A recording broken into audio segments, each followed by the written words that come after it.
शास्त्र अनुकूल साधना कौन सी है, शास्त्र विरुद्ध कौन सी है। जब तक हमें स्वयं ये निर्णय नहीं होगा कि शास्त्र अनुकूल साधना कौन सी है और शास्त्र विरुद्ध कौन सी है, तो तब तक हम जो भी साधना कर रहे होते हैं उसी को सत्य मानते हैं, क्योंकि उसी समुदाय में जिसमें हम रह रहे होते हैं, चाहे हम किसी धर्म क्षेत्र में रह रहे हो या हम किसी संत गुरु के शिष्य बनकर अपनी भक्ति साधना कर रहे हो, तो वहां जितने भी आपको मिलते हैं, अनुयायी मिलते हैं, धर्म के अनुयायी मिलते हैं या उस संत जिसके आप अनुयायी शिष्य बने हो उसके जो अनुयायी मिलते हैं, वो सभी वही साधना कर रहे हैं और सभी सेट हो जाते हैं कि यही ठीक है, क्योंकि सभी कर रहे हैं। सबसे पहले तो हम ये निर्णय करेंगे कि सदग्रंथ किसे कहते हैं। वो सदग्रंथ कौन से हैं जिनको हम आधार मानकर अपनी भक्ति करें और निर्णय करें। पुण्यात्माओं, अपने हिंदू धर्म के अंदर जो महत्वपूर्ण और सदग्रंथ माने जाते हैं यथार्थ ज्ञान युक्त, सबसे पहले पवित्र चारों वेदों का नाम आता है और फिर उससे भी बढ़कर विशेषकर हिंदू समाज के अंदर श्रीमद् भगवत गीता वेदों से भी एक नंबर पर मानी जाती है, क्योंकि ये कहा जाता है कि चारों वेदों वाला ज्ञान और श्रीमद् भगवत गीता के अंदर संक्षिप्त करके सरल करके बताया गया है। ये बिल्कुल सही है। इसके बाद आते हैं पुराण और उपनिषद। पुराण क्या है, उपनिषद क्या है और वेद और श्रीमद् भगवत गीता क्या है, ये हमने समझना पड़ेगा। पुण्यात्माओं, ये मोक्ष मार्ग है। ये मनुष्य जीवन बहुत अनमोल है। मानव को अभी इसकी कीमत का ज्ञान नहीं है, केवल सुनते सुनते हैं कि मानुष जन्म बड़ी मुश्किल से प्राप्त होता है, बड़ा सुदुर्लभ है और इसको ऐसे व्यर्थ नहीं करना चाहिए। लेकिन इस तत्व ज्ञान से आपको वास्तविकता का पता चलेगा कि सचमुच ये कितनी कीमत है इसकी। और जिस समय आप इस तत्व ज्ञान के आधार से मनुष्य जीवन की कीमत को समझोगे, जिस प्रकार अब भारत का या पूरे विश्व का बच्चा ये चाहता है और सभी समाज भी चाहता है कि बच्चे बेटे और बेटियां सभी शिक्षा ग्रहण करें और कितना ही पैसा हमारा लगे ये शिक्षित हों। और कितनी महंगी शिक्षा हो चुकी है, हम फिर भी गरीब से गरीब व्यक्ति भी ये सोचता है कि अपने बच्चों को पढ़ाऊं ताकि इनका जीवन सफल हो। आप देख रहे हैं, आपके समक्ष है।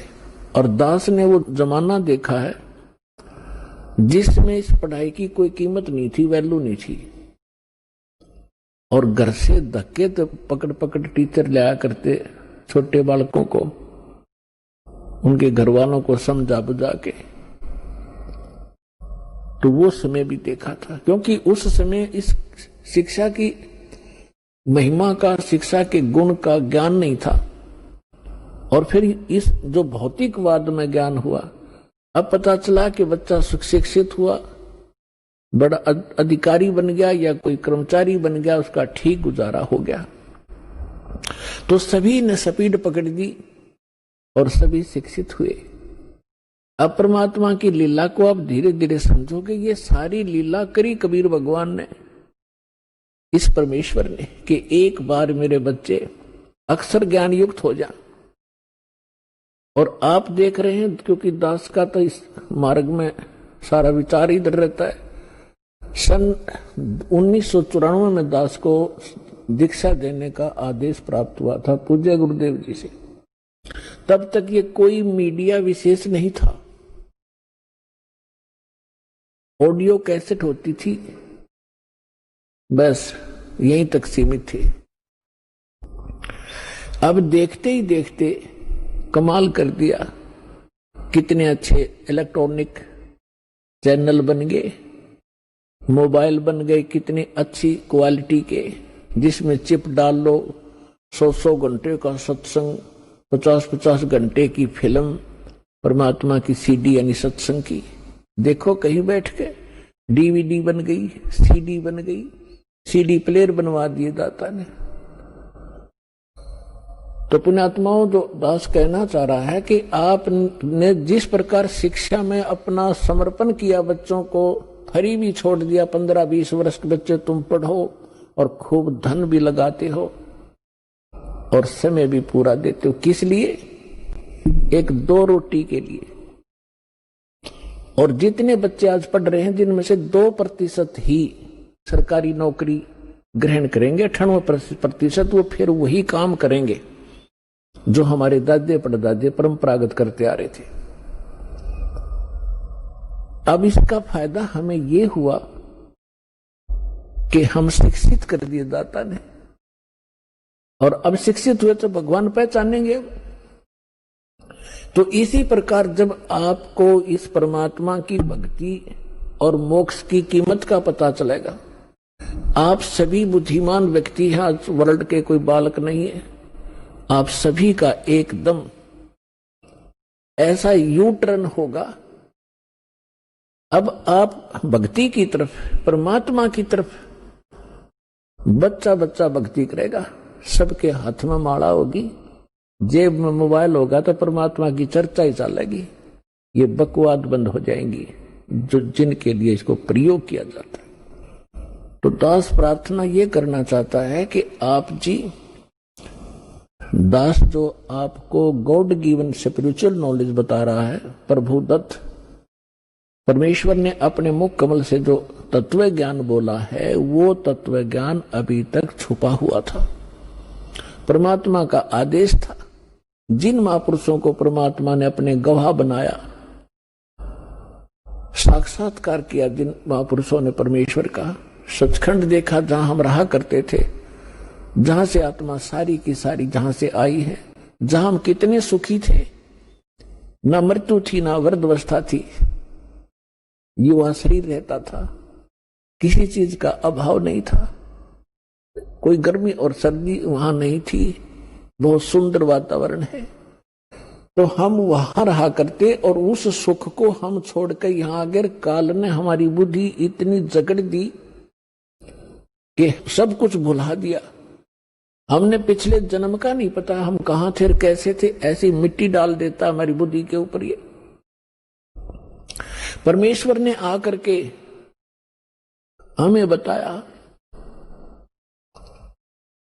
कि आप यहां के वासी नहीं हो, आप इतना कष्ट उठा रहे हो, आप सारा जीवन एक इस भौतिक सुख को प्राप्ति के लिए, संपत्ति संतान की व्यवस्था करने के लिए सारा जीवन डिवोट कर देते हो, और जब आप संसार छोड़कर जाते हो आपके साथ कुछ नहीं जाता, केवल पूरे जीवन में किए हुए पुण्य और पाप आपके साथ होते हैं। तो पुण्यात्माओं, दास आपको ये बताना चाहता है, सतर्क करना चाहता है कि दास जो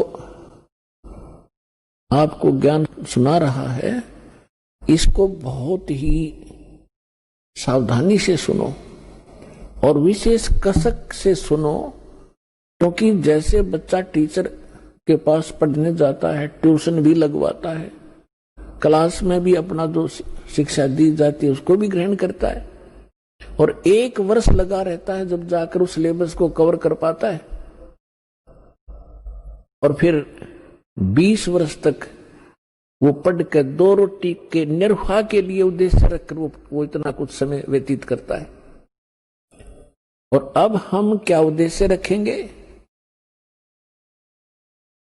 परमात्मा प्राप्ति, भगवान की भक्ति और शिष्टाचार, नेक नीति से रहना, जैसे हम रिश्वत वगैरह, जैसे कोई रिश्वत लेता है, कोई मिलावट करता है, कोई 2 के 20 बनाता है, कोई चोरी करता है, तो जब हमें ज्ञान होगा कि ये हम अपने संस्कार खराब कर रहे हैं और मिलना मिलाना वही है जो किस्मत में लिखा हुआ है, इससे ना अधिक हो सकता ना कम हो सकता।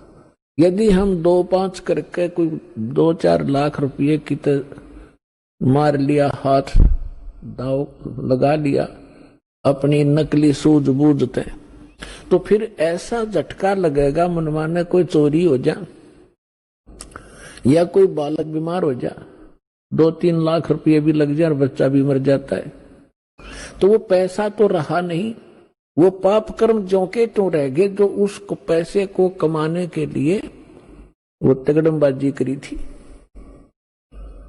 तो जिसमें आपको ये पता चलेगा, और ये 101% सत्य है, गॉड गिवन ज्ञान है। कहते तुमने उस दरगाह का मैल नहीं देखा और धर्मराज के तिल तिल का लेखा। एक पाई पाई का हिसाब है उस सच्चे दरबार में। गीता ज्ञानदाता कहता है कि अर्जुन, धार्मिक अनुष्ठानों यज्ञों की जानकारी सच्चिदानंद घन ब्रह्म ने अपने मुख कमल से बोली हुई उस वाणी में कही गई है।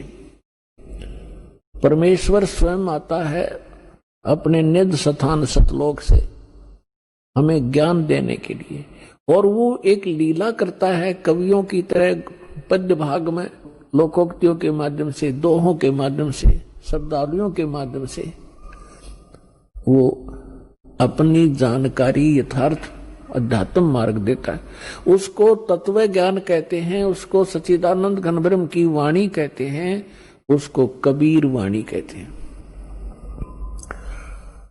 तो सबसे पहला ग्रंथ है कबीर वाणी। वो तो all in respect, all in one, वो तो सब कुछ है उसके अंदर, तो कोई भी शेष नहीं है। लेकिन उस अनमोल ग्रंथ को समझने के लिए कि उसमें जो लिखा है वो सत्य है और उन सदग्रंथों से मेल खाता है जिनको हम आज तक शिरोधार्य मानते रहे, तो कबीर परमेश्वर की कबीर वाणी तो यहां बहुत फैली हुई है। और कबीर पंथी जो कबीर साहब के अनुयायी हैं वो कम नहीं है, लगभग 15-20 करोड़ हैं भारतवर्ष में। लेकिन वो परमात्मा के उस ज्ञान को समझ नहीं पा रहे। जैसे 80-90 करोड़ हिंदू हैं और हिंदू धर्म की जो शुभ पुण्य आत्माएं हैं अपने सदग्रंथ यानी चारों वेदों को, पवित्र श्रीमद् भगवद गीता को, पवित्र चारों वेदों को, पवित्र पुराणों को सत्य मानते हैं और सब उस पर आधारित हैं। और दास ने आपके रूबरू कर दिया कि आज तक हिंदू धर्म के अनुयायियों को अपने इन सदग्रंथों के बारे में कै खे का पता नहीं। ठीक यही दशा समझो कबीर पंथियों की। उनको उन अपने ही सदग्रंथ जिसके वो कबीर सागर, कबीर वाणी, कबीर बीजक के ढोल पीटते हैं, उनमें से शब्द सुनाते हैं, कथाएं सुनाते हैं। पूरे कबीर पंथ ने कै खे का पता नहीं परमेश्वर के बारे में, उस वाणी के बारे में। अपने आत्मा आज किसी को बहकाया नहीं जा सकता। कोई न सोचे रामपाल अपनी डींग मारे है, इब डींग चले कोई नहीं, इब तो सच्चाई चलेगी और रूबरू की जाएगी, तब आपको विश्वास होगा हुई रामपाल।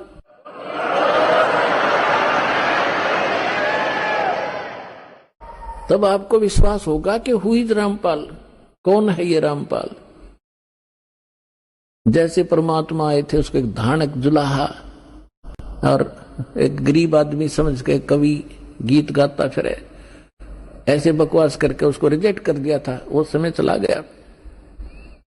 हमारे विरोधियों ने ये सारी चाल ली अपनी कि रामपाल तो क्या जाने संस्कृत के बारे में, हिंदी भी ना पढ़नी आती, सब कुछ पढ़ कर दे दिया, चारों वेद पढ़ के सुना दिए, गीता सुन दिखा दी तुम्हारे सामने यथार्थ अनुवाद करके, और सभी पुराणों का निष्कर्ष निकाल दिया, कुरान शरीफ को आपके रूबरू कर दिया, उसमें वास्तविकता क्या है और वो कहते क्या है उसके अनुयायी। और पवित्र बाइबल को आपके सामने रूबरू कर दिया। बाइबल क्या कहता है? परमात्मा मनुष्य दृश्य है, और पूरा ईसाई धर्म कहता है गॉड इज फॉर्मलेस। तो खाक पड़ा उन्होंने सदग्रंथों को, क्या समझा उन महापुरुषों की वाणी को, इस ज्ञान को। इस दास पर रजा हुई, और दास इसलिए कहता है क्योंकि परमात्मा स्वयं आए थे। उन्होंने भी बीच बीच में अपनी आइडेंटिटी बतानी पड़ी। हम ही अलख अला हैं, कुतुब गोस और पीर, गरीब दास खालक धनी, हमरा नाम कबीर। अब परमात्मा को कोई जानता ही नहीं था, तो इसलिए उन्होंने अपनी महिमा आप बतानी पड़ी। ए रामानंद राम हम 52 नरसंगे, गरीब दास कदी कदी, हम ही सर्वंगे, सर्वव्यापक हम ही।